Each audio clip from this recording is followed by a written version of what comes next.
Two of our founding fathers lived long after they signed the Declaration of Independence. The Declaration was signed July 4th, actually July 2nd, 1776. It was celebrated July 4th. 56 people signed it. Most of them thought they were going to die during the battles.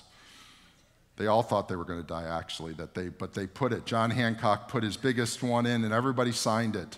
Only 3 people lived well after those years. Most people died right after the war. They were older people, and back then they died. 3 people lived. A guy named Charles Carroll, who nobody remembers, from Maryland, but 2 of them we all know. John Adams, the second president of the United States, and Thomas Jefferson.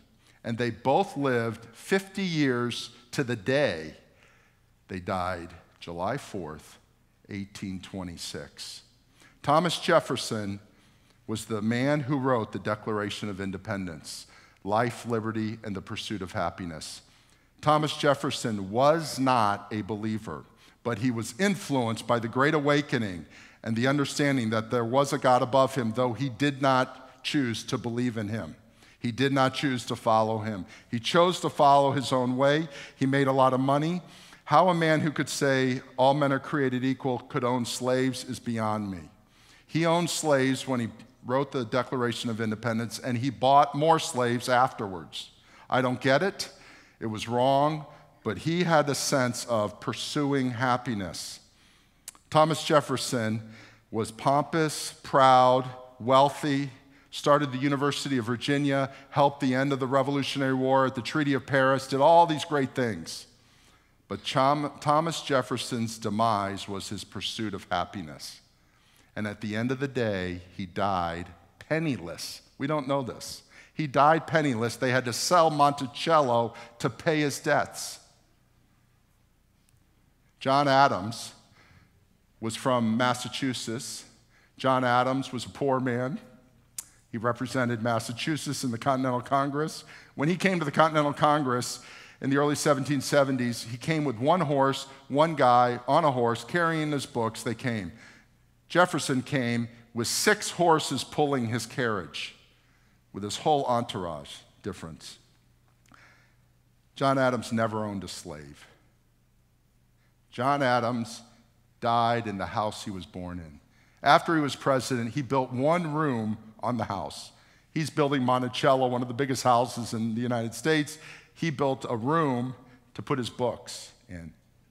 That's all he wanted. Built a little room on the top of the 2nd floor to put his books in.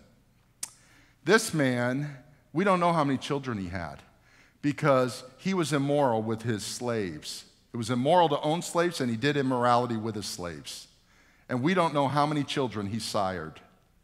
John Adams wrote a note to his 5 children, 3 boys and 2 girls, and said these words: "No one will ever come to you and say, 'You're my brother or sister,' because I have been faithful to your mother, Abigail." Is that incredible? Men, can you say that to your children? Just say it one day to your children, that no one's ever going to come and say you're their father, except the ones who are in your family. That's a beautiful thing. It's incredible. At their funerals, very few people came to Thomas Jefferson, and none of his children, I think one of his children came.